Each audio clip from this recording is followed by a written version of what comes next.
Hello everyone, एक बार फिर से आप सबका स्वागत है किरोशा एकेडमी के ऑनलाइन प्लेटफॉर्म पे। आज जो अपन कुछ एमसीक्यू सॉल्व करने वाले हैं, जो कि एम्स रायपुर का लेटेस्ट नर्सिंग ट्यूटर 2023 सितंबर 5 सितंबर को जो एग्जाम हुआ था, उसके कुछ मेमोरी बेस्ड क्वेश्चन हैं, उसको आज अपन सॉर्ट आउट करेंगे। आई होप ये आपके नर्सिंग ट्यूटर की जर्नी में हेल्पफुल होगा और कहीं ना कहीं ये आपकी शॉर्ट सिलेक्शन की ओर काम करेगा और कहीं ना कहीं इससे आप जरूर मोटिवेट होंगे कि इस टाइप के क्वेश्चन आ रहे हैं तो मैं भी कर सकता हूँ और मैं भी करूंगी। ठीक है, क्योंकि बहुत सारे ऐसे कंफर्ट जोन में होते हैं, अपने नेटिव प्लेस लोकल एरिया और मतलब ज्यादा लेस स्ट्रेसिंग जॉब प्रीफर करते हैं, जो अपने करियर को आगे की ओर नहीं सोचते, उनके लिए मोटिवेटिंग सेशन होने वाला है। अगर आप किरोशा एकेडमी में न्यू है तो वीडियो को लाइक कर लीजिए, चैनल को सब्सक्राइब कर लीजिए। अगर आपको कोई डाउट है, हमसे कुछ बेहतरीन कंटेंट और चाहते हो नर्सिंग ट्यूटर के रिलेटेड, तो आप कमेंट कर सकते हैं, तो हम आने वाले सेशन में उसके लिए वीडियो बनाएंगे। तो कहीं ना कहीं हम ये सेशन आपके लिए लाए हैं। नर्सिंग ट्यूटर या क्लिनिकल इंस्ट्रक्टर आप किस तरीके से एम्स के अंदर जॉब ले सकते हो और अपना ड्रीम जॉब आफ्टर नर्सिंग के बाद आप अचीव कर सकते हो। मैंने इसके लिए पहले ही बताया था, इसकी सैलरी अराउंड 1,10,000 टू 1,30,000 है, तो आप जरूर अटेम्प्ट करें, जरूर ट्राई करें। लेटेस्ट ओपन रिक्रूटमेंट कौन से है, तो एम्स बठिंडा का ओपन है, एम्स है ना, एम्स बठिंडा का लेटेस्ट रिक्रूटमेंट ओपन है, और भी दूसरे जैसे ही आएंगे मैं उसके बारे में लेटेस्ट अपडेट दे रहा हूँ किरोशा एकेडमी में। अगर आप न्यू है, किरोशा एकेडमी से जुड़े हुए नहीं है, नीचे व्हाट्सएप की लिंक है, आप उससे जरूर ज्वाइन करें। मैं कुछ मेमोरी बेस्ड क्वेश्चंस लाया हूँ, हो सकता है ये कम हो। तो अगर आपको आपने एग्जाम दिया था, आपके कलीग ने किसी ने एग्जाम दिया था और आप चाहते हो कि वो क्वेश्चन भी मैं कराऊं, तो नीचे व्हाट्सएप के ग्रुप में लिंक है, आप उसको ज्वाइन करें और वो चीज पुटअप करें क्वेश्चन, तो मैं उस पर भी आने वाले सेशन में वीडियो बनाऊंगा। क्योंकि टीम वर्क से ही काम होगा, एक आप जैसे सपोर्ट करेंगे, आप हमसे डिमांड करेंगे, हम मैक्सिमम पूरी एनर्जी लगा देंगे आपको ये चीज प्रोवाइड करने में, है ना। तो जरूर आप व्हाट्सएप ग्रुप ज्वाइन करें, श्योर ये हेल्पफुल होने वाला है और अपने नर्सिंग कि आगे नर्सिंग टीचर की जर्नी के लिए आगे बढ़ते हैं। चलिए, तो पहला क्वेश्चन बेसिक सा क्वेश्चन ओबीजी से रिलेटेड आया था। चलिए फटाफट से रीड आउट कीजिए और आंसर देने की कोशिश कीजिए। आई होप ये आप सब करेक्ट आंसर करेंगे। Bluish discolouration of cervix during pregnancy, pregnancy के दौरान सर्विक्स का ब्लूइश डिस्कलरेशन होना क्या कहलाता है? ये बेसिक था, सिंपल सा आपका सवाल। Option A Jacquemier sign, option B Hegar sign, option C Chadwick sign, option D Goodell sign. चलिए जल्दी से आंसर कीजिए। हो सकता है एक दो ऑप्शंस डिफरेंट हो आपके एग्जाम में, लेकिन टॉपिक मेमोरी बेस है। मैंने अपनी पूरी कोशिश की है कि मैं आपको जो आपका डिजायर जो अंदर पेपर में आया था वो चीज आपको प्रोड्यूस करने की कोशिश करूंगा। हो सकता है अगर कमेंट ऑप्शन ऊपर नीचे हो तो आप कमेंट कर सकते हैं, अपन रेक्टिफाई करेंगे। नेक्स्ट सेशन जो पार्ट 2 आने वाला है और बेहतरीन करेंगे। चलिए जल्दी से आंसर कीजिए। तो ये वेरी वेरी इंपॉर्टेंट की श्रेणी में क्वेश्चन है। ये कम से कम ये क्वेश्चन 10 एग्जाम में पूछा हुआ है। कितने एग्जाम में? 10 से ज्यादा एग्जाम में पूछा हुआ है। तो बेसिक्स, ये जो साइन होते हैं प्रेगनेंसी के, कुछ साइन होते हैं, प्रेगनेंसी के कुछ साइन होते हैं इंपॉर्टेंट, है ना। तो साइन से रिलेटेड हर बार एग्जाम में क्वेश्चन आता है, तो ये पर्टिकुलर साइन से रिलेटेड है। हर साइन आपके लिए इंपॉर्टेंट है, आपको याद होना चाहिए। जैकेमर साइन क्या कहलाता है, हैगार साइन क्या कहलाता है, चार्विक साइन क्या कहलाता है, गुडेल साइन क्या कहलाता है। तो ऑलमोस्ट देखें तो यहाँ पे दोनों ऑप्शन कॉन्ट्रैक्ट दे थे एक दूसरे से, क्योंकि दोनों का most of the option same जाता है। जैकेमर और चार्विक दोनों में कैसे ब्लूइश डिस्कलरेशन होता है ना। इसमें एंटीरियर वेजाइनल वाल का होता है, एंटीरियर वेजाइनल वॉल का, ठीक है। और यहाँ पे वेजाइनल म्यूकोसा का होता है। क्लियर है? कब होता है ये जैकामर साइन? कब प्रेजेंट होता है? 8th week. कौन से week? 8th week of the pregnancy. Clear है? तो यहाँ पे इस क्वेश्चन का आपका करेक्ट आंसर था ऑप्शन सी चार्विक साइन। कौन सा करेक्ट आंसर मानेंगे एग्जामिनर? अगर आपने राइट किया हो तो आपका करेक्ट होगा option C is the Chadwick sign. अब एक एक साइन से रिलेटेड अपन डिस्कस करेंगे। अब देखिए यहाँ पे आपको शायद विजिबल होगा, आई होप। हाँ, तो गुडेल साइन क्या कहलाता है? Softening of the cervix at 4 week. 4 week पे सर्विक्स का सॉफ्ट हो जाना कहलाता है Goodell sign. Very very very important, इस एग्जाम में नहीं आया है तो ये कहीं ना कहीं आपको आने वाले एग्जाम में ये क्वेश्चन देखने को मिलने वाला है। ऑप्शन क्वेश्चन आंसर 2 था Hegar sign. Hegar sign also very very important. और हैगार साइन किससे रिलेटेड है? तो आप बताएंगे सर हैगार साइन का मतलब है softening of the lower uterine segment. कैसा है? लोअर यूटेराइन जो सेगमेंट है वो सॉफ्ट हो जाता है कितने वीक में? तो ऑलमोस्ट 6 टू 10 वीक में, 6 टू 10 वीक्स में। नेक्स्ट है चार्विक साइन, जो आपका करेक्ट आंसर था। चार्विक साइन का मतलब था, चार्विक साइन का मतलब क्या था? देख लीजिए, bluish discolouration of the vagina और सर्विक्स, है ना, और it is also called as Jacquemier sign, it is seen at 8 week. ये कब देखा जाता है? It is also seen at the 8 week. अब जैकेमर साइन में और क्या आपको ऑप्शन मिल सकता है? Dusky hue of vaginal mucosa, dusky hue of the vaginal mucosa. तो साइन ऑफ द प्रेगनेंसी से हर बार क्वेश्चन आता है। आई होप आपको ये चीज समझ में आई होगी और आप करेक्ट आंसर करेंगे। चलिए नेक्स्ट देखते हैं अपन नेक्स्ट देखते हैं।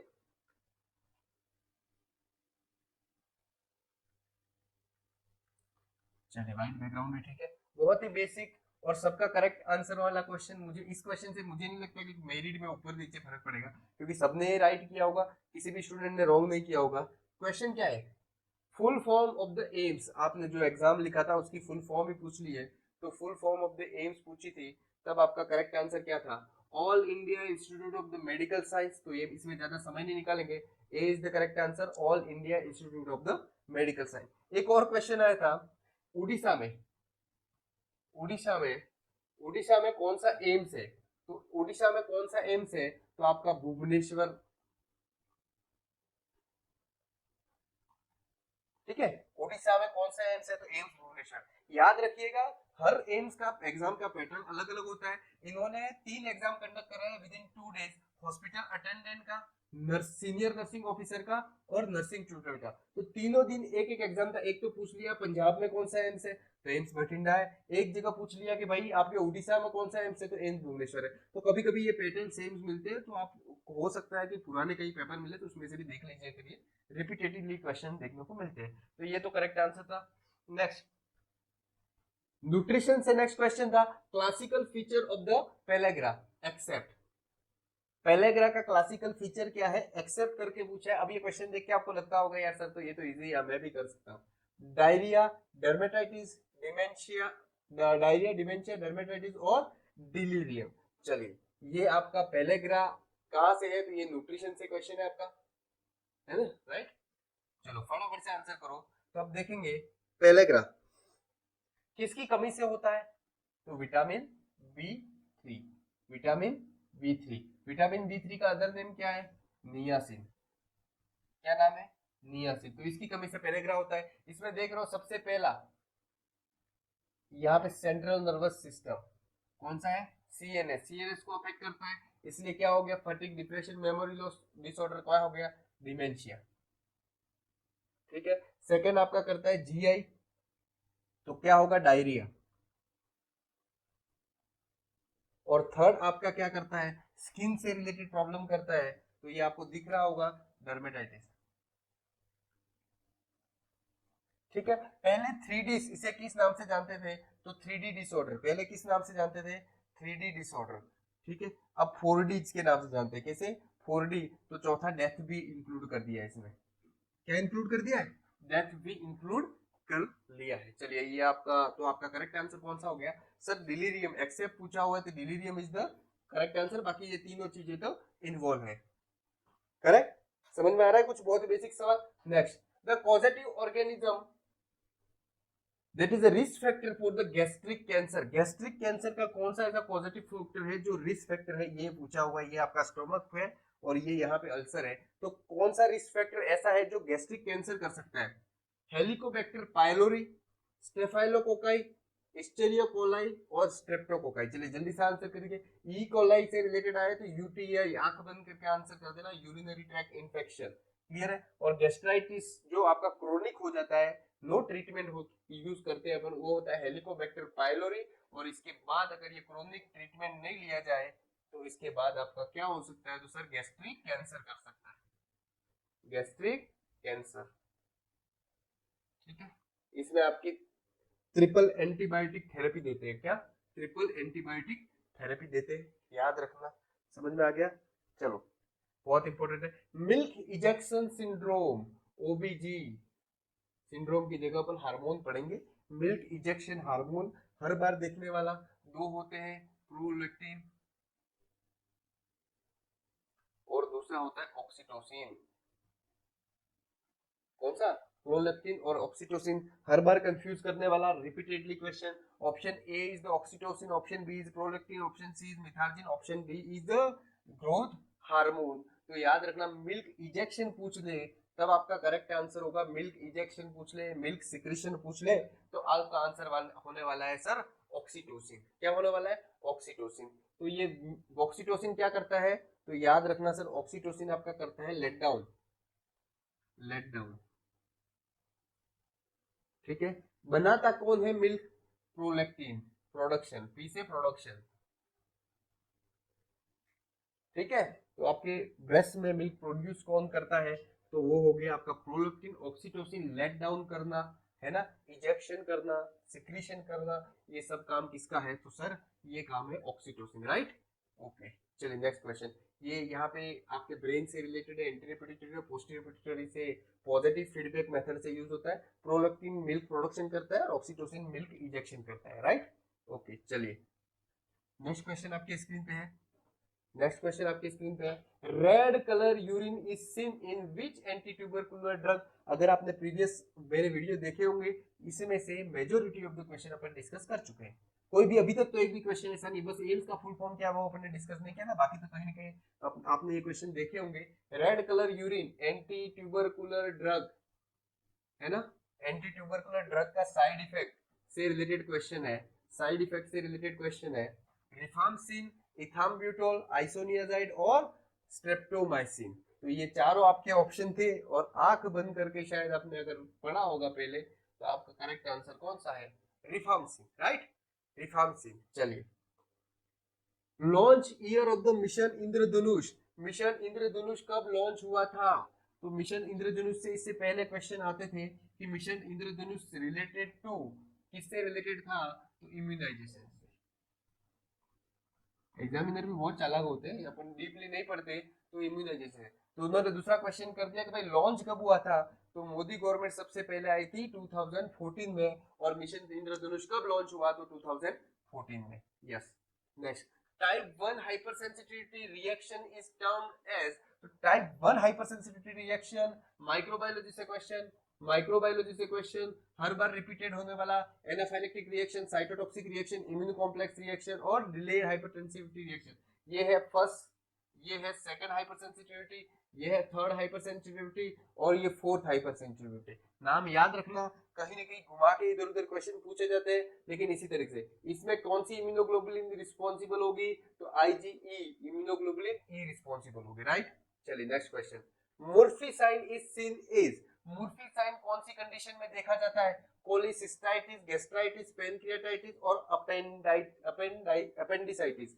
क्लियर है। तो मूर्फी साइन किसमें देखने को बोलता है? तो आपने इमेज देखा होगा, यहाँ पे ये राइट कोस्टल रीजन है, यहाँ पे जब सांस को रोक के, ब्रेथ को रोक के यहाँ पे प्रेस करते हैं तो पेन होता है, तो इसका मतलब है एक्यूट कोलिसिस्टाइटिस। क्या है? Acute cholecystitis. A is the correct answer. ये रहा आपका मूर्फी साइन। किस तरीके से करते हैं? तो ये आपका कोस्टल रीजन के अंदर सांस को ब्रेथ इन, इंस्पिरेशन के टाइम, और आपकी ब्रीथिंग होल्ड करते हैं और यहाँ पे जब प्रेस करते हैं तो patient complain of the pain, उसे बोलते हैं मूर्फी साइन। और ये किस में होता है? तो कोलिसिस्टाइटिस। कोलिसिस्टाइटिस का मतलब है inflammation of the, inflammation of gall bladder, inflammation of the gall bladder. Yes, चलो come on. Pin roll tremor is related to which disease? Tetanus, hypothyroidism, Parkinson disease और डाउन सिंड्रोम। तो mask like facies. Second अपन देख ले, shuffling gate. ठीक है।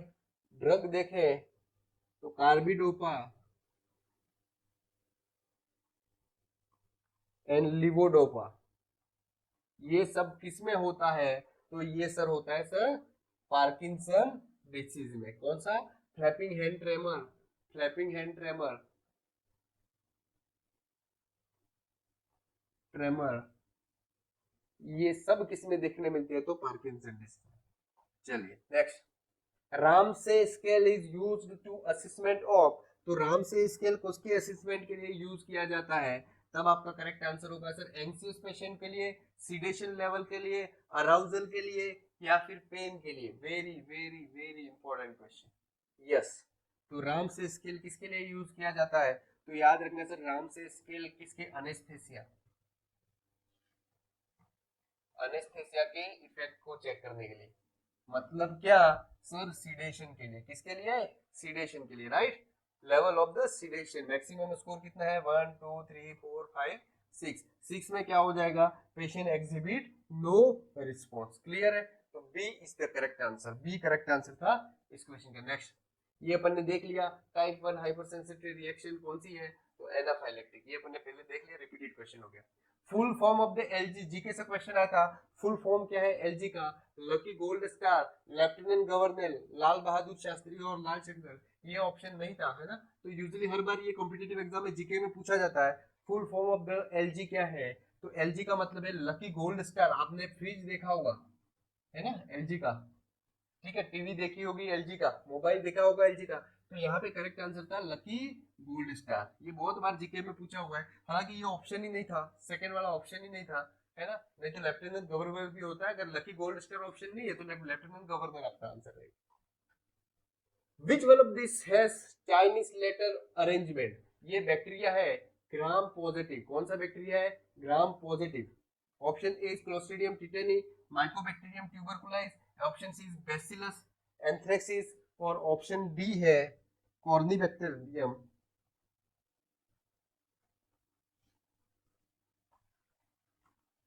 Diphtheriae, Corynebacterium diphtheriae, clear है। तो यहाँ पे देखें तो आप याद रखो इसके club shape, club shaped bacteria, Klebs, Loeffler bacteria, ये सब अदर नेम बता रहा हूं मैं, क्लियर है। और देखिए क्लेब्स लोफलर बैक्टीरिया, और देखिए production of the pseudo false, false membrane आ सकता है, और जब फॉल्स मेम्ब्रेन होती है तो उसे क्या बोलते हैं, सूडो मेम्ब्रेन।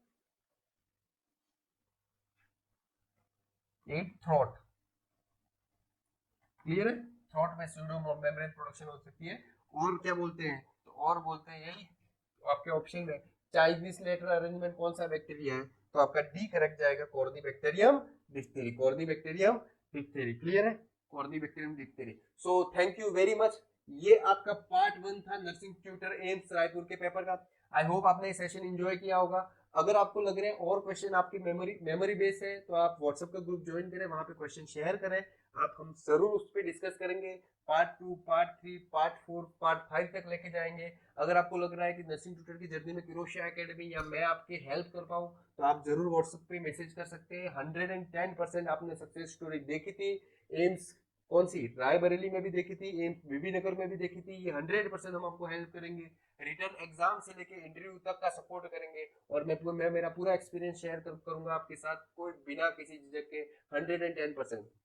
एम्स रायपुर में 50% रिटेन का वेटेज था, 50% इंटरव्यू का वेटेज था, लेकिन एम्स भटिंडा में कितना वेटेज है, 85% वेटेज है रिटन का, 15% है इंटरव्यू का। हाँ, दूसरी चीज, इंटरव्यू में भी सेपरेट आपको 40% मार्क्स लाने ही है, तो याद रखना। तो 40 कितने होते हैं, आप 15 में से तो ज्ञात कर सकते हो, 5-6 नंबर लाने उसमें ला सकते हो, लेकिन अगर आप 85 में से मैक्सिमम स्कोर कर सकते हो तो आपका सिलेक्शन श्योर है। बीएससी वाले टीचर्स जो डर रहे थे कि एमएससी को ही प्रेफरेंस देते हैं, अरे भैया आप 85 में से 80 नंबर ले आओ ना, कितनी की मेरिट जाएगी, कहाँ पे प्रेफरेंस देंगे, फिर तो लेना ही पड़ेगा आपको। 10-15 में से 6 नंबर तो ला ही सकते हो, घबराते क्यों हो, आप भी कम नहीं हो, आप भी श्योर सिलेक्शन लोगे। दूसरी चीज, जो लोग नर्सिंग ऑफिसर है एम्स में, वो इलिजिबल है नर्सिंग ट्यूटर के, पहला बार ऐसा मौका है कि आप पूरी की पूरी सिटी पे सीटों पे कवर कर सकते हो, क्लियर है। आप जरूर कोशिश करें और अपनी ड्रीम जॉब पाए। तो ये यहाँ पे मैं किसी के साथ वो नहीं करूंगा, सबके लिए मौका है। जो प्राइवेट कॉलेज में नर्सिंग ट्यूटर है, असिस्टेंट प्रोफेसर है, आ जाइए, आपके लिए बेहतरीन मौका है, आप ट्राई कीजिए। जो नर्सिंग ऑफिसर बन के टीचिंग इंस्टीट्यूट में जॉब कर रहे हैं, आपके लिए भी बेहतरीन मौका है, आप भी ट्राई कीजिए। सबके लिए बेहतरीन मौका है, मस्ट ट्राई कीजिए, अपने करियर को आगे बढ़ाइए और अपनी ड्रीम जॉब अचीव करें। सो थैंक यू वेरी मच, मैं कीर्तेश पाटीदार इसी के साथ विदा लेता हूँ। नीचे व्हाट्सएप पे आप ग्रुप ज्वाइन कीजिए और हमसे संपर्क करें। Thank you.